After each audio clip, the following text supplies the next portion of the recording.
coffee. But I just want to let you know I hope to see you again. I don't usually do that on the first date. You want to get together again? Not to do that. I thought we had a really good time, but I had such a good time last night.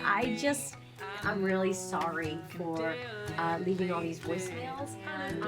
If you want to talk to me, give me a call. If not, I totally understand.